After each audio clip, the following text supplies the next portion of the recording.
કેશોદના નાની ઘનસારીમાં રક્ષાબંધન નિમિત્તે વર્ષોની પરંપરા મુજબ હેડી જીતવાની હરીફાઈ યોજાઈ હતી, જેમાં વડીલો તેમજ બાળકોએ ઉત્સાહભેર સાથે ભાગ લીધો હતો। વર્ષો પહેલા ખેડૂતો હળ દ્વારા ખેતી કરતા હતા, જોકે ખેતીના સાધનોમાં આધુનિકતા આવતા હળ ધીરે ધીરે લુપ્ત થતા ગયા છે। વર્ષો પહેલા રક્ષાબંધનના દિવસે ખેડૂતો હળની પૂજા કરતા।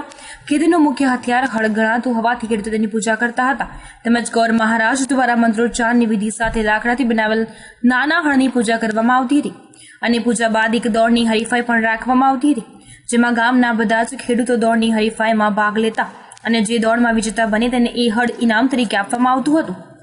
તે સમયે હળી જીતવાની હરીફાઈમાં ખેડૂતો સહિત અનેક યુવાનો ભાગ લેતા હતા, જોકે આજના આધુનિક યુગના યુવાનોને શરમના લીધે ભાગ લેતા નથી, તેથી આ હરીફાઈને જીવંત રાખવા વડીલો ભાગ લેતા હોય છે, જેથી વર્ષ જૂની પરંપરા જાળવી શકાય છે।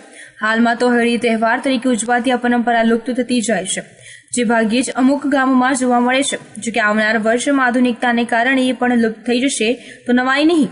જોકે આ પરંપરાને જાળવી રાખવા નાની ઘસારીમાં હળી જીતવાની હરીફાઈ યોજવામાં આવી હતી, જેમાં વર્ષોથી પરંપરા મુજબ લાકડાનો એક નાનો હળ બનાવી તેની પૂજા વિધિ કરવામાં આવી હતી। ત્યારબાદ એક દોડનું આયોજન કરવામાં આવ્યું હતું, જેમાં ગામના ખેડૂતો તેમજ બાળકો જોડાયા હતા।